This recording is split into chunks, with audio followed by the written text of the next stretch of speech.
But Adam, there's a bigger thing too here, I think, which we've seen in New York, but we see it elsewhere in other big cities in the U.S., where the progressive left is trying to minimize this broader sort of climate of conversation that, yes, the subways are dangerous. Yes, there's a lot of really unwell people on there, who are hassling people, making life difficult. But how much of this is really, essentially rich progressive gaslighting people who need to take the subway? It seems to me, like we've spoken about before, there's a big class element to all of this. Absolutely. There's a number of people, especially of the upper class progressives, who like to shame people for daring to wanting to get on a train and make it to where they need to make it to without being harassed. And when you complain about it, they make it seem like you're shaming these people for existing. When the reality is, the progressives want people, or they think it's their right to live in squalor. Is there some sort of point of pride for mentally ill people to live in this particular manner? And you're just supposed to shut up and accept it. And granted, I don't live in New York, but I'm right outside the city. I've been to New York City plenty of times. And because I don't live in New York, I'm not entrenched in that mentality that you should just ignore the screaming person, ignore that there's insanity that's happening a few feet away from you, and to keep it moving. And so that's why I wrote my piece criticizing that mentality that's existed in New York for quite a while, that it's all normal. This is just city stuff. It's okay that Penn Station looks like The Walking Dead. It's all good. And New Yorkers really need to temper that. Indeed. Now let's go over to the other side of the country, to California, where a reparations task force, talking about slavery reparations, voted on the final set of recommendations to send to the state legislature, formally recommending that the state pays up to 1.2 million US dollars to every qualifying black resident. Now, Adam, what do you make of this and other pushes for reparations around the U.S. at the moment?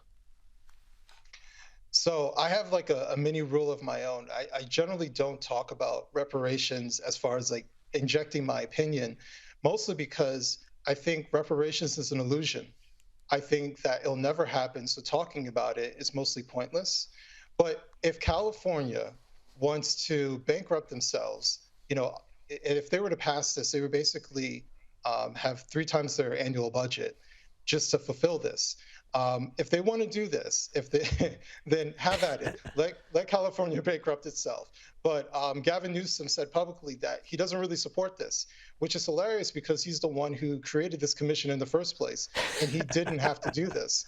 So what he's actually trying to do is dress up, we're trying to have fair, equal housing and healthcare. But that's his job. His job is to make sure that this exists.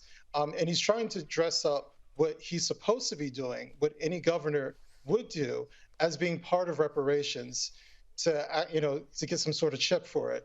But the reality is the Democrats never really cared about reparations. They always use it as some sort of political ploy to dangle over Black Americans who actually want reparations over their head.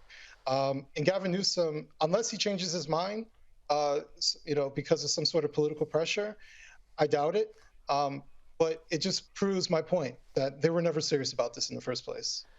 Adam Coleman, I am absolutely shocked at your cynicism. The idea that Democrats and progressives could be hypocrites using minority groups for their own political gains. I don't know. I'm going to need to lie down to process this. Thank you so much for your time, and we'll see you next time here on the U.S. Report. Now, we've still got a lot of fun to come, including an Only in America You Can't Miss.